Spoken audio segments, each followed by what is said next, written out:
Have you ever wondered what makes the ground suddenly shake and rattle?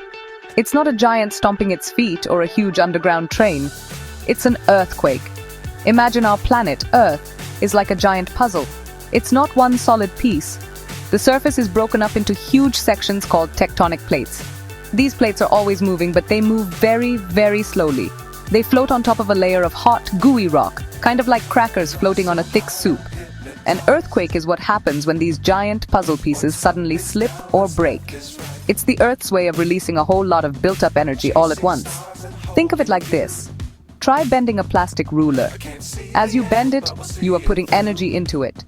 It bends, and then suddenly, snap. The ruler breaks, and all that stored energy is released in a burst of motion and sound. An earthquake is very similar, but on a much, much bigger scale. The ground itself is what's bending and then snapping. This sudden release of energy sends out waves in all directions, just like when you drop a pebble into a pond. These waves are what we feel as the shaking, rumbling, and rolling of an earthquake. It's a very powerful and natural event. So, in the simplest terms, an earthquake is the shaking of the Earth's surface. This shaking is caused by a sudden movement of rock deep underground. It's not something that happens on a whim. It's the result of incredible forces that have been building up over a very long time, sometimes over hundreds of years. The spot underground where the rock first breaks is called the focus, and the point directly above it on the surface is called the epicenter. The shaking is usually strongest at the epicenter and gets weaker as the waves travel farther away. It's a fundamental process of our dynamic living planet. Most of the time, we don't feel the Earth moving at all because the plates drift along at about the same speed your fingernails grow. It's a slow and steady dance. But when the edges of these plates get stuck on each other, the pressure builds. It's like trying to push a heavy box across a rough floor. At first, it doesn't move. You push harder and then, whoosh, it suddenly slides forward. That sudden slide is the earthquake. A brief but powerful reminder that the ground beneath our feet is not as solid as it seems. It's all part of the Earth's amazing geological cycle. Let's dive deeper, way down below the surface of the Earth. The big puzzle pieces we talked about, the tectonic plates, have rough edges. These edges are called fault lines. Think of them as cracks in the Earth's crust. As the plates try to slide past each other, these rough edges can get snagged and locked together. While they are stuck, the rest of the plates keep trying to move. This causes the rock along the fault line to stretch and bend, storing up a tremendous amount of potential energy, like a stretched rubber band. It's a silent underground tug-of-war that can go on for decades or even centuries. This buildup of stress can't go on forever. Eventually, the pressure becomes too great for the rocks to handle. The rocks will either break or the stuck parts will suddenly slip, and the plates will lurch into a new position. This sudden, violent release of energy creates seismic waves. There are different kinds of these waves. Some waves, called P waves, travel by pushing and pulling the rock, like a slinky being pushed. Other waves, called S waves, move the rock up and down or side to side. These waves race away from the earthquake's focus in all directions, traveling through the Earth's interior. When these seismic waves reach the surface, they cause the ground to shake. The P waves are the fastest and usually arrive first, often felt as a sudden jolt. The S waves arrive next, bringing a stronger side-to-side shaking motion. Then come the surface waves, which are the slowest but often the most destructive. They travel along the surface of the Earth like ripples on water, causing the ground to roll and sway.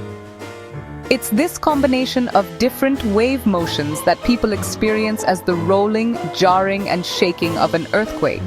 The whole process is a powerful display of physics in action.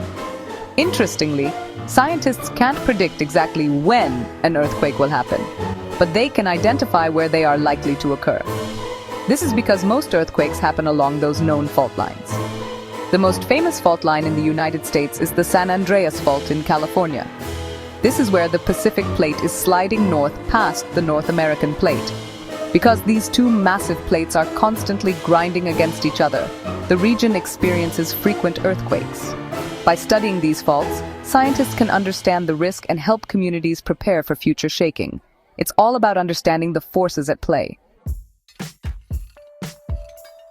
So, What is it actually like to be in an earthquake? The experience can be very different depending on how close you are to the epicenter and how big the earthquake is. Sometimes it might just be a gentle, rolling sensation that makes you feel a little dizzy, as if you were on a boat. Other times, it can be a violent and terrifying jolt. The first thing you might notice is a strange rumbling sound coming from the ground, sometimes described as a low growl or the sound of a freight train approaching. This sound is often the P waves arriving just before the stronger shaking begins. During the shaking, the world around you can seem to come alive. You might see the ground itself waving or rolling. Buildings may sway back and forth, windows can rattle loudly, and objects on shelves might start to walk toward the edge before crashing to the floor. Pictures might fall off the walls, and lights might swing like pendulums. In a strong earthquake, the shaking can be so intense that it's difficult to stand or walk. You might see cracks appear in walls or on the ground outside. It's a very disorienting experience because the one thing we always count on to be stable, the ground, is suddenly moving. Because we can't stop earthquakes, the most important thing is to know how to stay safe when one happens. The best advice is simple and easy to remember. Drop, cover, and hold on. As soon as you feel shaking, drop to your hands and knees. This position prevents you from being knocked down and allows you to move if necessary. Then, find cover under a sturdy table or desk. If there's no table nearby, crawl to an inside corner of the room and cover your head and neck with your arms. Finally, hold on to your shelter until the shaking stops. If you're outside, move to an open area away from buildings, trees, and power lines. It's a scientific fact that the biggest danger in an earthquake is not the shaking itself, but falling objects and collapsing structures. That's why getting under something strong is so important. Never run outside during an earthquake. You are more likely to be hit by falling debris near the exits of a building. If you are in a car, pull over to a safe spot, stop, and set your parking brake. Stay in the car until the shaking is over. Knowing these simple safety rules can make a huge difference and help keep you and your family safe during an earthquake. Let's talk about where these shakes happen most. Earthquakes are not random. They mostly occur in specific zones around the world, and these zones almost perfectly match the boundaries of the tectonic plates. One of the most famous earthquake zones is the Ring of Fire, a path along the Pacific Ocean. This area is shaped like a horseshoe and stretches from New Zealand up through Japan, across to Alaska, and down the west coast of North and South America. About 90% of all the world's earthquakes happen along this ring. This is because it's where several major plates are crashing into, sliding under, or grinding past each other. Here's a mind-blowing fact. The Earth experiences millions of earthquakes every year. The vast majority of them are so small that we don't even feel them. They are only detected by sensitive scientific instruments called seismographs. However, a powerful earthquake can be incredibly energetic. A major earthquake can release more than 10,000 times the energy of the first atomic bomb.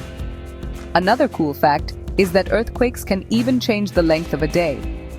The massive 2011 earthquake in Japan, for example, slightly shifted the Earth's mass and made our days about 1.8 microseconds shorter. It's amazing to think about how these events connect to the entire planet. While earthquakes can be scary, they are also a sign that we live on a dynamic and active planet. The very same forces that cause earthquakes are also responsible for creating majestic mountains, deep ocean trenches, and even the continents themselves. Without plate tectonics, our world would be a very different and likely less interesting place. By studying earthquakes, scientists or seismologists are learning more and more about the inner workings of our planet. They use data from seismic waves to map the Earth's core, mantle, and crust, kind of like a doctor using an ultrasound to see inside a patient. The story of earthquakes is not just one of destruction, but also one of science, resilience, and preparation. Engineers are designing smarter buildings that can sway with the shaking instead of breaking. Communities in earthquake-prone areas are creating plans and practicing drills to be ready. By understanding the science behind why the ground shakes, we can take steps to protect ourselves. We can't stop the Earth from moving, but we can learn to live with it safely. So keep asking questions, stay curious, and remember that even during an earthquake, science is all around us, helping us build a safer future on our incredible, ever-changing world. Consider the science.